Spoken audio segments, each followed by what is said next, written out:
plenty more lefties losing at content with my next guest. Let's bring in host of Sara Gonzales Unfiltered on BlazeTV, and she's also the VP of Texas Family Project. Sara, there are some strange happenings in the great state of Texas, including at a church in Dallas. I'm going to play these clips. I've played them before. This one is of a drag queen joking about sacrificing Trump voters. By the way, if any of y'all voted for Trump, please don't tell us. No, don't tell us. Or do, and do y'all sacrifice? Do y'all do that? That's the Cathedral of Hope in Dallas, a United Church of Christ congregation. And Sara, it's not just drag queens giving sermons, drag kings are preaching also. Performing gender as a daily task, I would argue, is a learned cultural trait to which we have all been exposed. As understandings of drag have changed throughout history, perhaps drag today could be defined as that which threatens the already fragile and arbitrarily constructed framework for gender performance that is necessary to maintain power dynamics. Sara, what is going on in Texas? Right now, I'm pretty happy to have been born in Arkansas. Yeah, I bet you are, Rita. I appreciate you having me on. Yeah, what's going on in Texas is just absolutely reprehensible. Through our work with Texas Family Project, we actually uncovered this particular event over at Cathedral of Hope in Dallas, Texas, where, get this, they had that drag king that you showed give this sermon, which really, I don't recall any scripture being uttered during the sermon. It was solely about sexual and gender identity, which I'm like, I don't remember seeing this in the Bible anywhere. But on top of that, what you played was the after party, which was held at a gay bar down the street, where they had a fundraiser for the church. So the church was raising money off of these drag queens performing and making sick jokes about wanting to kill Trump supporters. It's just very, very, I would say, Rita, the opposite of what Christians are supposed to be. And yet it is happening. This is the largest LGBTQ church in the world, they say, here in Dallas, Texas. I wouldn't have thought that would be happening in Texas. Let's go to church now in Atlanta and listen to this preacher, Jamal Bryant. He's from an Atlanta mega church, massive congregation, and is indulging in some shamelessly racist abuse. I mean, this is just gross. I feel bad for them in the White House who are in there tap dancing for massa, wearing bow ties, shinning and grinding, laughing like nothing is funny. But I ain't afraid of the spooks that sat at the door. These runaway slaves hiding in the White House gonna throw my picture up thinking that I'm gonna be afraid. He is mocking their Trump supporters who happen to be people of colour, happen to be black, and using the most disgusting racial put-downs imaginable. How does he get away with this? If any white preacher made a comment like that, I mean, there would be front-page news. Yeah, you're right, Rita. And I mean, on top of that, you want to talk about, he mentioned runaway slaves. Well, I don't know what runaway slaves he's referring to. Perhaps he's referring to the runaway slaves who are leaving the Democrat plantation in droves, because that's what we're seeing with blacks, with people of color, with, Hispanics.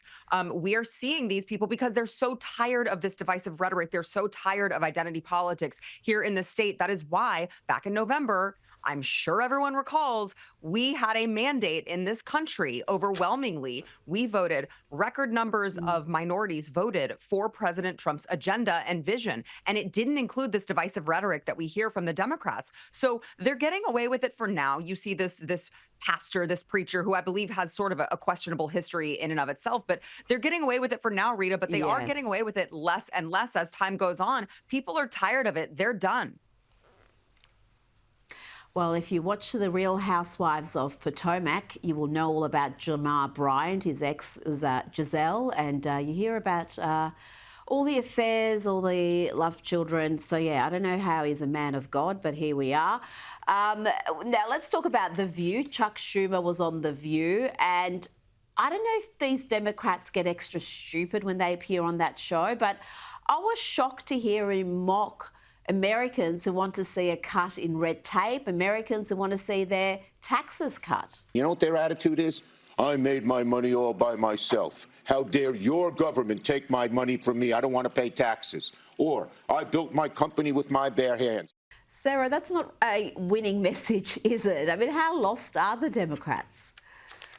They're completely and utterly lost. And on top of that, it's not just Chuck Schumer. You have numerous lawmakers in the Democrat Party who are coming out, and their message, their strategy, they think they're doubling down on the dumb rhetoric that lost them the election. They think that if they just go out and complain to Americans that we might pay less in taxes, that that's somehow going to get Democrats back on board. But the reality of the situation is that the majority of Americans are very excited about what's happening with Doge. Who can look an American taxpayer in the eye, knowing how much we are taxed to death and knowing that our ancestors fought a war for far less? Who can look an American taxpayer in the eye and say, actually, we hate it that Doge is rooting out waste, fraud, corruption. We want you guys to pay more in taxes. And you'll notice there, Rita, he also said your government. He didn't say our government. This is our government. These people work for us. And they seem to forget that over there in the Democrat Party, even though they were just reminded in November with the shellacking that they got. It's just really reprehensible what they're saying.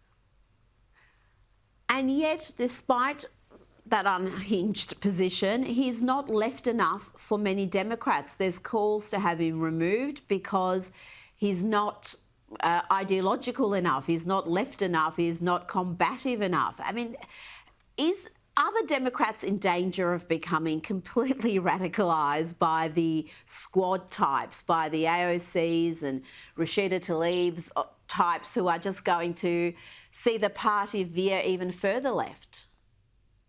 Yes, and we've seen the writing on the wall for several years now. And I mean, case in point, look who they just ran for president of the United States after Joe Biden dropped out. They had an opportunity to run someone who not only maybe had some sort of a moderate position on things, but also could coherently speak. And they chose to do neither of those things and run radical Kamala Harris. You look at the way that they're plastering Jasmine Crockett on television as often as they are. And I say to them, please keep plastering Jasmine Crockett's face all over mainstream media at any time of day or night. The best thing that could ever happen to the Republican Party is for them to continue parading these yahoos around, spreading a terrible message that will not resonate with most Americans, because now they have to deal with the fact that they have created these little radicals. They've created the squad. They've created the radicals that follow them. They've made all of these, this sector of Americans just completely radicalized over the climate, completely radicalized over Donald Trump and more. And they've made their bed,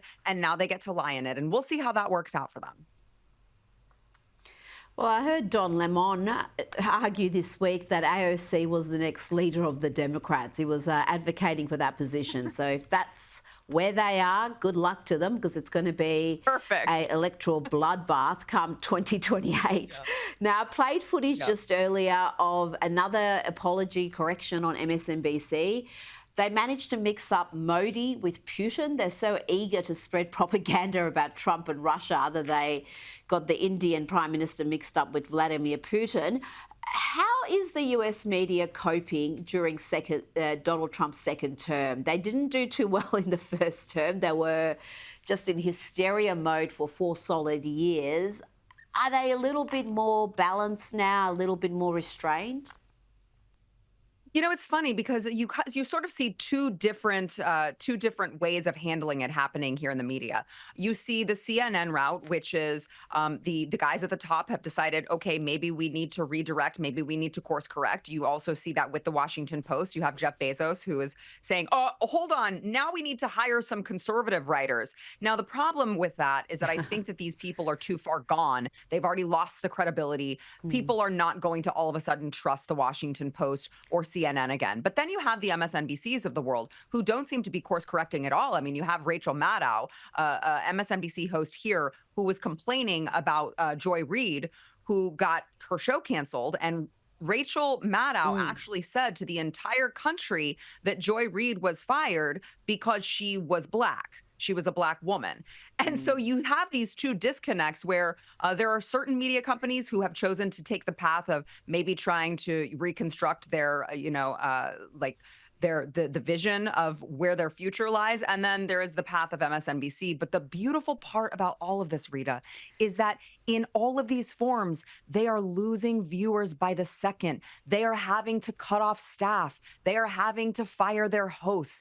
And you know what? I've got to say, it could not happen to a more deserving group of people. These are people who have lied to the American public for decades on purpose, either by omission or straight to Americans' faces. They lied about the Russia dossier. They lied about so much of Donald Trump's first presidency. They covered for Joe Biden during his presidency when he was half dead. We had a weekend at Bernie's, dead president, and they covered for him. And now all of a sudden they want to come out and write books, tell all books about how Joe Biden wasn't competent when he was in the White House. These people are a scourge on America. And I am so glad that the chickens are finally coming home to roost when it comes to American journalists. And I use that very loosely in air quotes because I don't think they are anything of the sort. You are 100% correct, particularly when I saw Jake Tapper, of all people, putting out a book about the cover-up during Biden's presidency. He was complicit in that cover-up. He would attack those who suggested that the president had some form of cognitive decline. There's just so many instances of him behaving in that manner on camera, and then to try to memory hole that with this book. Outrageous antics. But Sara, Gonzales, we're used to that from the left. That's why we talk about it. Thank you so much for your time tonight. Really appreciate it. Thank you.